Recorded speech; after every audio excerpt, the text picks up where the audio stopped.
विद्यार्थी मित्रों जो विडियो आँखों देखातो होय तो सेटिंग में जईने क्वॉलिटी में जईने हायर पिक्चर क्वॉलिटी अथवा 720 पिक्सल पर क्लिक कर नाखवानुं एटले तमारो विडियो एकदम क्लीन देखाशे। हेलो विद्यार्थी मित्रों, welcome to YouTube channel D solution. आज આપણે વાત કરવાની છે ધોરણ 7 માં હિન્દીની આઈડિયલ સ્વાધ્યાય પોથીમાં સત્ર 1 નો 7મો પાઠ છે ઢૂંઢતે રહે જાઓગે। પહેલિયા છે એટલે કે ઉખાણા છે આજે આપણે જોવાનો છે। વિડિયો ગમે તો લાઈક કરજો, શેર કરજો, કોમેન્ટ કરજો અને ખાસ તો તમારા બીજા મિત્રો હોય એને જરૂર શેર કરજો। વધારે વિડીયો જોવો હોય તો પ્લેલિસ્ટમાં મૂકેલા છે નોખા નોખા ધોરણના અને નોખા નોખા વિષયના, તો ત્યાંથી પણ તમે જોઈ શકશો। ચાલો તો હવે વધારે ટાઈમ ન બગાડતા આપણે વિડીયોની શરૂઆત કરીએ। ચાલો, કાવ્ય નંબર છે 7 ઢૂંઢતે રહે જાओगे। ચાલો એમાં સૌથી પહેલાં આવે છે વિકલ્પો।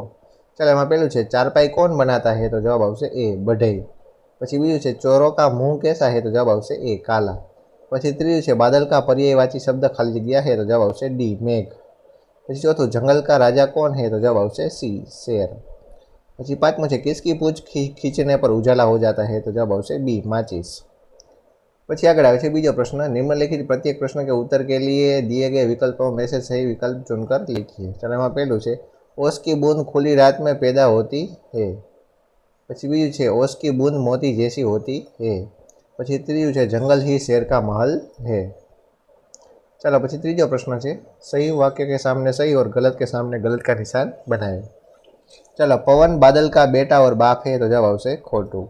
પછી બીજું ओस हरी घास पर सोती है तो जवाब आवશે साचું। પછી ચોથો પ્રશ્ન છે निम्नलिखित प्रश्नों के एक दो वाक्यों में उत्तर लिखिए। चलो એમાં પહેલું છે पहली में चारपाई को किसकी चीज बताया गया है तो कि पहली में चारपाई को सोने का चीज बताया गया है। પછી બીજું माचिस कैसा नगर है तो कि माचिस ऐसा नगर है जिसमें बहुत सारे चोर रहते हैं और सभी का मुंह काला है। પછી ત્રીજું છે बादल का बाप और बेटा कौन है तो कि बादल का बाप और बेटा पानी है।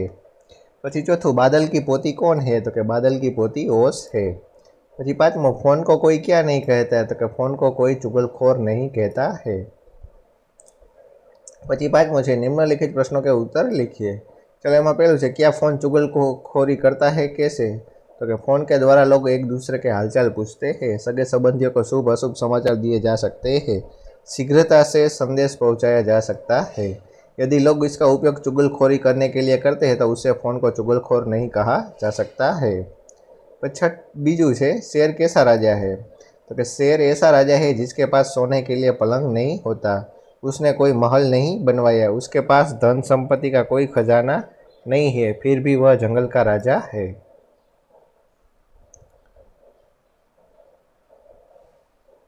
પછી ત્રીજું છે पहेलियों का क्या महत्व है तो कि पहेलियों से हमारा मनोरंजन होता है, उन्हें हल करने से हमारी सोचने समझने की शक्ति बढ़ती है, तर्क शक्ति का विकास होता है, भाषा का ज्ञान बढ़ता है, पहेलियाँ दिमागी कसरत भी कराती है। छठू है पंक्तियों का भावार्थ लिखिए। 3 अक्षर का मेरा नाम, पानी देना मेरा काम, प्रथम कटे तो दल कहलाऊं, बीच कटे तो बाल कहलाऊं। तो मेरा नाम 3 अक्षर का है, सभी को पानी देना मेरा काम है, मेरे नाम में से प्रथम वर्ण काटने पर मैं दल कहलाता हूँ और बीच का वर्ण हटाने पर बाल कहलाता हूँ। इस पहली का उत्तर बादल है એટલે કે વાદળ છે।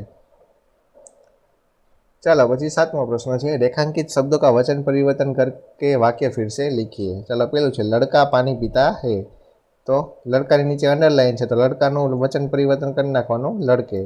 પછી किताब सुंदर है तो कि किताबें सुंदर है तो किताब थी गयु किताबें।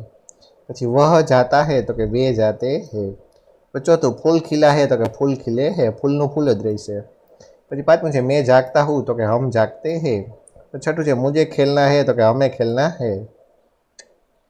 પછી सातमुं છે मैंने किताब पढ़ी तो कि हमने किताबें पढ़ी। आठमुं यह किसान है तो कि ये किसान है। नवमुं मछली पानी में है तो कि मछलियाँ पानी में है। પછી 10મું स्त्री गीत गाती है तो कि स्त्रियाँ गीत गाती है। પછી 11મું पत्ता हरा भरा है तो कि पत्ते हरे भरे है। પછી 8મું છે सूचना अनुसार लिखिए। चलो એમાં પહેલું છે शब्दों पर से पहेलियाँ बनाए। चलो कमल तो कमल ऊपर थी एने उखाणुं बनाववुं होय तो कि 3 अक्षर का नाम सुहाना, काम सदा खिलकर मुस्काना, बीच कटे तो कल कहलाऊं, अंत कटे तो कम हो जाऊं तो आवशे कम। પછી બીજું છે समय તો સમયનું ઉખાણું બનાવો તો કે જો જાકર ન વાપસ આए जाता भी वह नजर न आए सारे जग में उसकी चर्चा वह तो अति बलवान कहाए।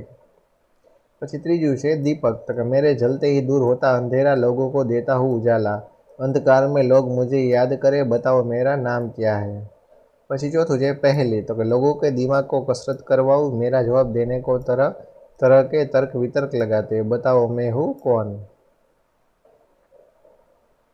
પછી બીજું છે उचित शब्द रख कर पहलिया पूर्ण कीजिए। 3 अक्षर का नाम प्यारा दुनिया में है सबसे न्यारा अंत कटे तो भार हो जाऊँ मध्य कटे तो भात हो जाऊँ तो के भारत। પછી બીજું છે 3 अक्षर का नाम है मेरा उजाला देना मेरा काम है मेरा पहला कटे तो रज कहलाऊँ अंत कटे तो सूर बन जाऊँ तो के सूरज। પછી ત્રીજું છે 3 अक्षर से बुलाते मुझे नैनों में है बसाते मुझे अंत कटे तो काज कहाऊँ मध्य कटे तो काल बन जाऊँ तो के काजल।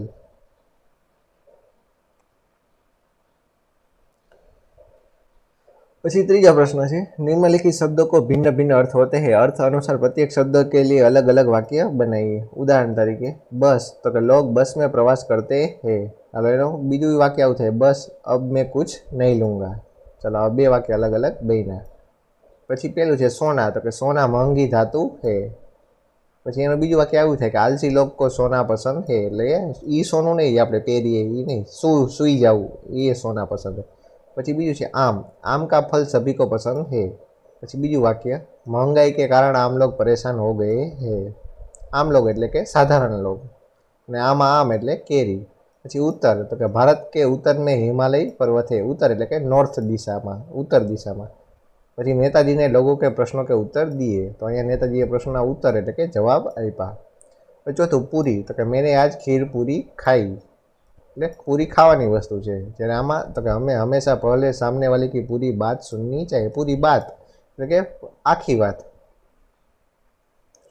ચોથું છે निम्नलिखित रोगों के गुजराती नाम लिखिए। हेजा એટલે કે કોલેરા આમાતી સાર એટલે કે મરડો બુખાર એટલે કે તાવ ચેચક એટલે કે બળિયા કનપેડા એટલે કે ગાલપચોડિયું એઠણ એટલે કે ચૂંક પીલિયા એટલે કે કમળો ખસરા એટલે કે ખસ આંત્રજ્વર એટલે કે મુદતીયો તાવ દાદ એટલે કે દાદર કેઈ એટલે કે ઉલટી બદહજમી એટલે કે અપચો।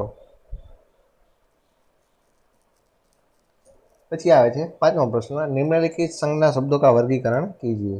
એટલે આ બધા શબ્દો આપ્યા છે એનું તમારે વર્ગીકરણ કરવાનું છે બરાબર છે।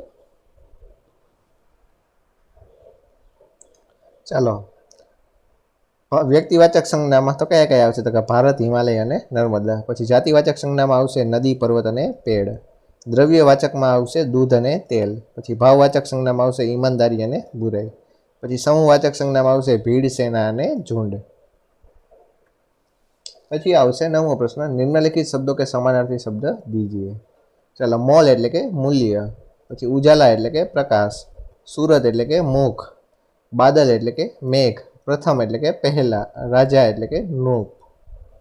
પછી આગળ આવે છે 10મો પ્રશ્ન निम्नलिखित शब्दों के विलोम शब्द दीजिए। विलोम शब्द એટલે કે વિરોધાર્થી શબ્દ રાતનું વિરોધી દિન જ્યાદાનું કમ ઉજાલાનું અંધેરા કાલાનું ગોરા રાજાનું રંક પ્રથમનું અંતિમ। ચાલો અહીંયા તમારો પાઠ પણ થાય છે પૂરો। વિડીયો કેવો લાગ્યો તે કોમેન્ટ કરજો અને ખાસ તો તમારા બીજા મિત્રોને જરૂરથી જરૂર આપણા વિડીયો વોટ્સઅપમાં પણ શેર કરી શકો છો। વધારે વિડીયો જોવો હોય તો પ્લેલિસ્ટમાં મૂકેલા છે તો અહીંયાથી પણ તમે જોઈ શકશો। ચાલો તો વળી પાછા મળશું નવા વિડીયોમાં ત્યાં સુધી જોતા રહેજો આપણી ચેનલ ડી સોલ્યુશન।